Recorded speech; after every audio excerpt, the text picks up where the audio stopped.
Madame la ministre, c'est avec colère que je monte à cette tribune. Vous vous fichez de nous, vous, tout le gouvernement et le président, vous vous moquez des Français. Vous vous moquez des personnes âgées. Vous vous moquez de leurs familles. Vous vous moquez des aides à domicile. Vous vous moquez des soignantes en EHPAD, des aidants. Depuis 7 ans maintenant, vous vous moquez du pays tout entier. Quel est l'enjeu? C'est d'un défi démographique gigantesque. Notre pays vieillit. C'est inédit dans notre histoire. Le nombre de plus de 60 ans dépasse d'ores et déjà les moins de 20 ans. Et ça n'est qu'un début. D'ici une décennie, les plus de 75 ans vont passer de 4 à 6 millions, plus 50%. Ce choc en cours, comment l'affrontons-nous? Par du bidouillage, par votre bricolage. Et c'est le grand craquage.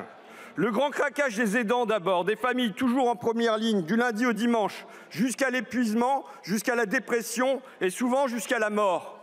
Un aidant sur 3 meurt avant son aidé. Quel projet portez-vous pour ces aidants? Aucun. Côté auxiliaire de vie, c'est le grand craquage aussi. Elles sont guère mieux loties, avec leur corps usé, leur esprit fatigué, les accidents du travail bondissent. C'est désormais pire dans ces métiers que dans le bâtiment. D'où des démissions en série, et dans tous les départements, c'est la pénurie. Que faites-vous devant ce malaise? Rien, presque rien, des mesures dérisoires comparées aux défis. C'est le grand craquage enfin dans les EHPAD, avec un découragement géant, un turnover record. Bref, la coque craque de partout. C'est déjà un quasi-naufrage.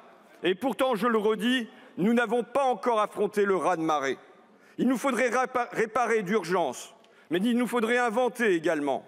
Car nous ne pourrons pas, non, nous ne pourrons pas mettre une aide à domicile salariée payée derrière chaque personne âgée. Nous ne construirons pas des EHPAD à chaque coin de rue. Il nous faudrait imaginer fonder une société du lien plutôt que des biens, donner un rôle aux voisins, nouer un pacte entre les générations avec des béguinages, des colocations, des lieux de partage. Bref, il nous faudrait une grande loi sur le grand âge. Or, qu'avez-vous fait depuis 7 ans maintenant? Qu'avez-vous fait pour affronter ce défi? Rien. Rien, rien. Si, vous avez promis. Aurore Bergé était à votre place sur ce banc cet automne et la ministre d'alors le jurait main sur le cœur. Je m'engage à ce que la loi grand âge voie le jour. Et elle ajoutait, ce sera pour avant l'été. Mais sur nos bancs, nous demeurions sceptiques. On nous l'avait tant promise, cette loi grand âge. On l'a tant remise.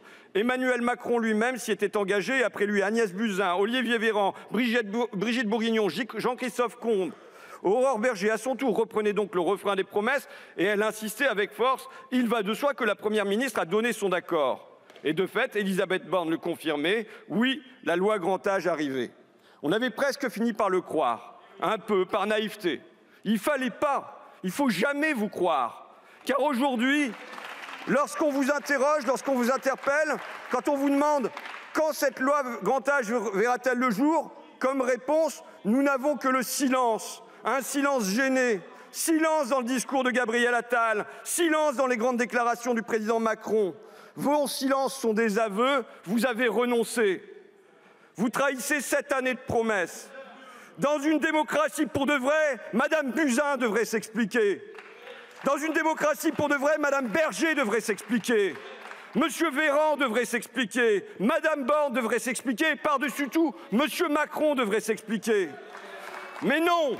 On promet, on oublie et on invite à l'amnésie. Vos mots ne valent plus rien. Vos phrases sont du vent.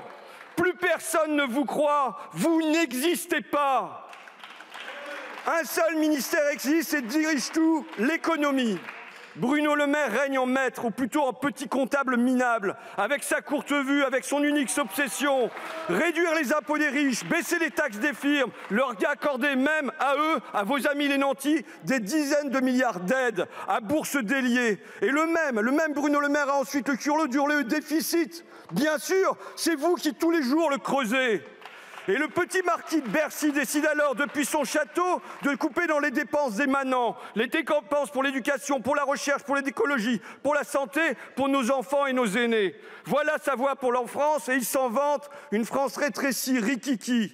Sans vision, sans ambition, vous empêchez la nation de se préparer comme elle le devrait, de se préparer à deux grands chocs, le choc climatique, le choc démographique. Vous nous faites perdre du temps. Ces défis majeurs, ces causes de malheur, vous les laissez aux suivants. C'est nous qui devrons réparer d'urgence, c'est nous qui devrons inventer, c'est nous qui devrons reprendre le flambeau d'Ambroise Croizat, que nos aïeux, nos parents, nous-mêmes bientôt, que nous avancions vers le grand âge sans angoisse, non pas comme une antichambre de la mort, mais comme une nouvelle étape de la vie.